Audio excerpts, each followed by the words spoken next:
Hello guys, welcome to our channel GS and Google Earth Engine. So in today's video, we are going to create a new playlist for Google Earth Engine for soils. So in the very first video in the playlist for Google Earth Engine for the soils, we're going to see what are the soil types available at a different depths for the entire globe. So either you can clip it to a region of interest or you can have it export to your own computer. So in today's video, we're gonna see how the soil type changes. It's also called as a soil texture, like a loamy, clay, or silt, and at various depths, what are all the different kinds of soils are seen. What is the accuracy of the data set, and what is its resolution? Everything we'll see. So let's start.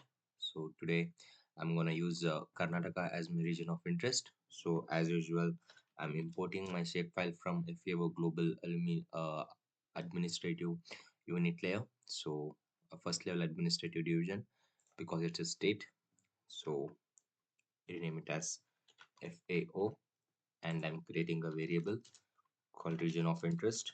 And for the FAO, I need to filter it down with the bounds to my point. So you just take a point and add it in any point near Karnataka and rename it as point. So now my shapefile is ready with Karnataka region of interest. So let's add this to map.add layer ROI, give it run. So yeah, we have the Karnataka shapefile loaded. So we can style this out in order to have only the outline. So you can always use the function dot style. I want my outline color to be black and my fill color to be transparent. So this is the octocode for fill color. So just rename it as my region of interest and give it a run. So we have put the octocode wrong. We should have 6F and 2 zeros. Now it should work. Yeah, we have our shapefile loaded with the background with the transparent background and a black outline. So now I need to import my dataset. So you can just search soil texture in your data search catalog, and you will find two dataset. So first is the open land map soil texture. So this is the particular dataset which we are using in today's tutorial. So it's a single image. It's not an image collection because the soil characteristics doesn't change like it will change only over decades. So it's just a single image, so it's better to use this data set because it's a global data set, and the soil texture has been classified according to USDA system, that is the United States Department of Agriculture system. So the universal for classifying the crops, the soil types, etc. So here if you see the bands table, you have this much of bands, 5 bands. So sorry, 6 bands, one at 0 meter depth. So here you will find the description, the soil texture class at a 0 meter depth, and B10 stands for 10 centimeter depth. Like that, it goes up to 200 centimeter depth. We have the soil texture classes for the entire globe. So we have also the class table, which color depicting what class. So here the CL stands for clay, SI stands for silty clay, and SA stands for sandy, CL stands for clay. So again, if you are from a forestry background or from an agriculture background, you should have ideas on these classes. So you will find loamy class, so which will be a mixture of sand, silt, and clay in equal proportion. So like that, you have for all the depths, like B0, you have this class schema, and for B10, you have this class schema. So for different classes, we have for different depths, we have the different class table depicting the different soil type with a different color. So be careful while you choose the band and while you import it.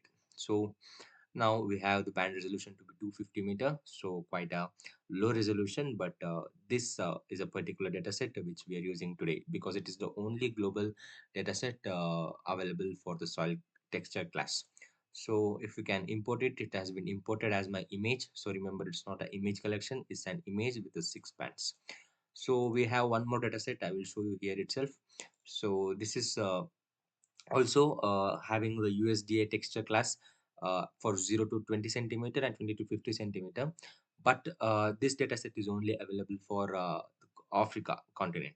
So if you just go to the bands, the resolution is quite high, 30-meter resolution. So we don't have the global dataset for this particular resolution. So you have the two bands. One is a texture class from 0 to 20. So another one is a texture class from 20 to 50 meters.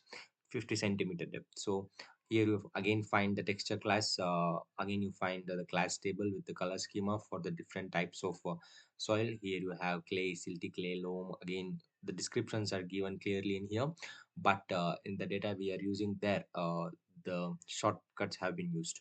So one more disadvantage of this data set is that it have only till 50 centimeter depth, but the global which we are using today, the global data set from the open land map has up to 200 centimeter depth, as you can see here. So that's about the data set. So let's start coding. So we have our image which is loaded. So we need to create a variable called soil at let's say 0 centimeter depth. So I have my image. You just select the band at B0 and you just click to my region of interest. That's it, guys. Our soil at 0 centimeter depth texture has been ready. So you just add this to the map in order to know how does it look.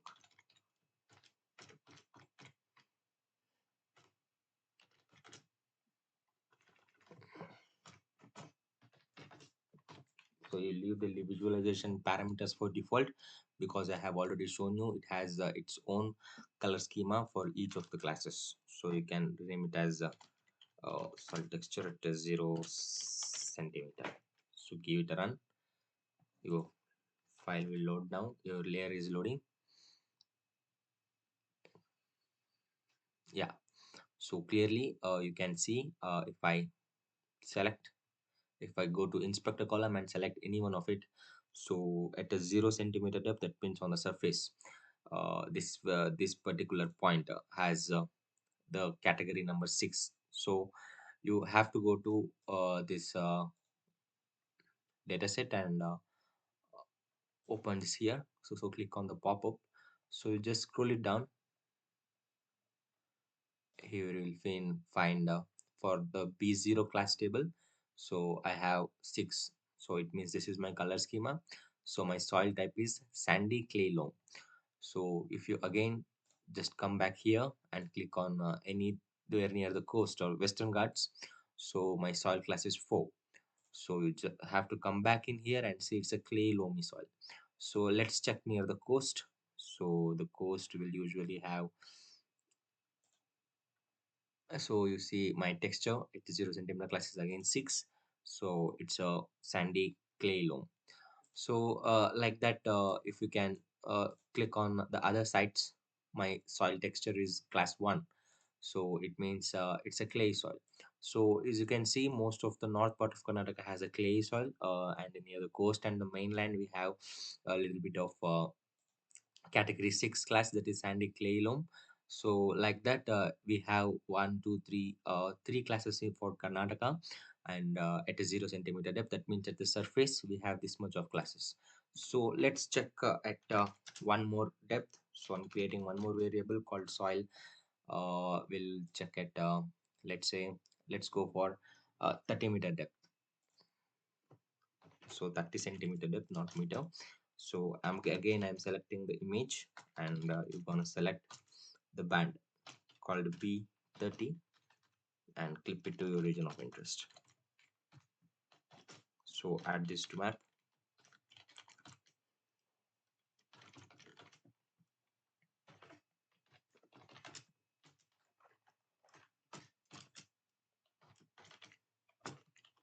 So rename it as texture 30 centimeter.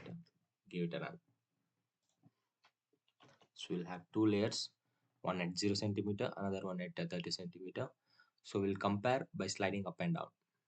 So you see at a 30 centimeter depth, so some red patches are seen near the south of Karnataka, or in the mainland in the north also it's seen. Uh, so let's inspect that red column and see what has changed.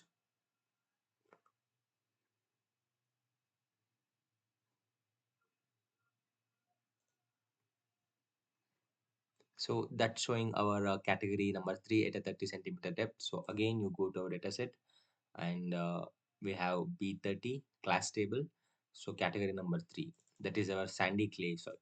So as you can see how our surface to uh, 30 centimeter depth soil color changes at many regions. So let's go some dig deep. So let's go to 100 centimeter depth, and let's see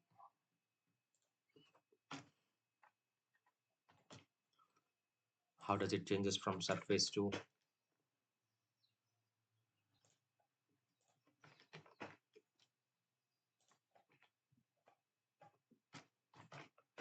at 100 centimeter to surface. How does it change? Let's see. So we have two layers, one at the surface, another at 100 centimeter depth. So here you see the red patches have increased now. So let's again increase to 200 centimeter depth.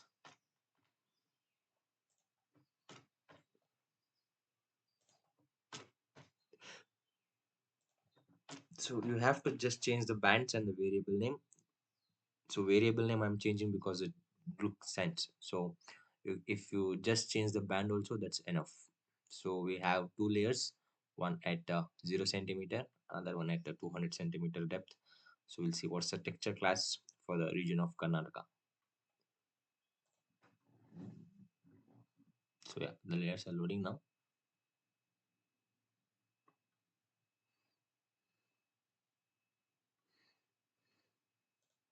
So the red patches are still there. So but you can see there is a increase in the purple color as we go deep. So just use the inspector column again. So you have four classes in here. So both are belonging to four classes. So as you can see, near the coast also we have the category number 4 at 200 centimeter depth. So I hope guys you have understood how you can visualize and import this data set and have a look at what's the soil texture at the different depths. So this is a particular useful data set. So just scroll upside the open land map soil texture. So it is categorized according to USDA land category system. So that's it for today guys. So if you want to export, you can always export with the help of export.image to drive function. So you just